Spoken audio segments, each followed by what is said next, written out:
कैसा हो? दीपक भैया जैसा हो। आपका नेता कैसा हो? दीपक भैया जैसा हो। पंचायत तोड़ी के जनता जिंदाबाद जिंदाबाद जिंदाबाद। तोड़ी के जनता जिंदाबाद जिंदाबाद जिंदाबाद। कैसे विकास होई केकरा प्रयास होई सभे लोग है कहता। अच्छा कैसे विकास होई केकरा प्रयास होई सभे लोग है कहता। हनु टूटल बनली हो गौआ के गली हो दिक्कत भइल रहता। के बाटे चाहेता निमन नेता लाबे के बाहो। विजयी के झंडा लहरावे के बहो। दीपक भैया के मुखिया बनावे के बहो। ए भौजी का विजयी के झंडा लहरावे के बहो।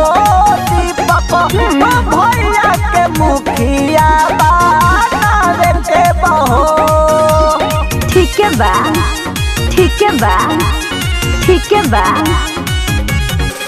पंचायत तोड़ी के जनता जिंदाबाद जिंदाबाद जिंदाबाद। पंचायत तोड़ी के जनता जिंदाबाद जिंदाबाद। आपका नेता कैसा हो? दीपक भैया जैसा हो। पूरा गौवा में ही नहीं के हालानु बा सब कहता टोला मुहालानु बा। अरे इनके लहर बा ए भौजी पूरा पंचायत के बा ई नहीं प्रयास हो।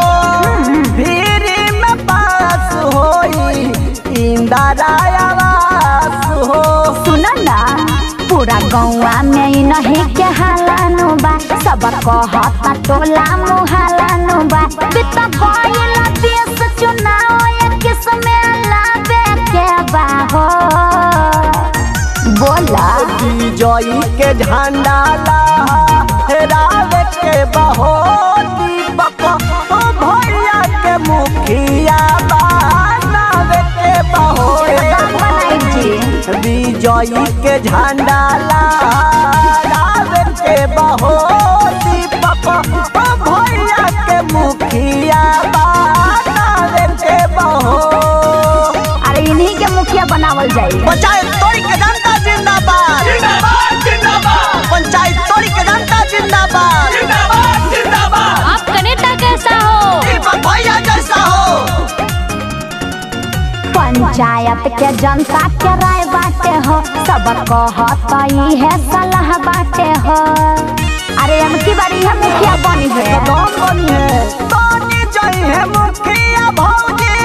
दुख होई दूर हो। राशन कार्ड पेंशन बनी जरूर हो। सुना ना पंचायत के जनता के राय बाटे हो सब करता ही है सलाह बाटे हो।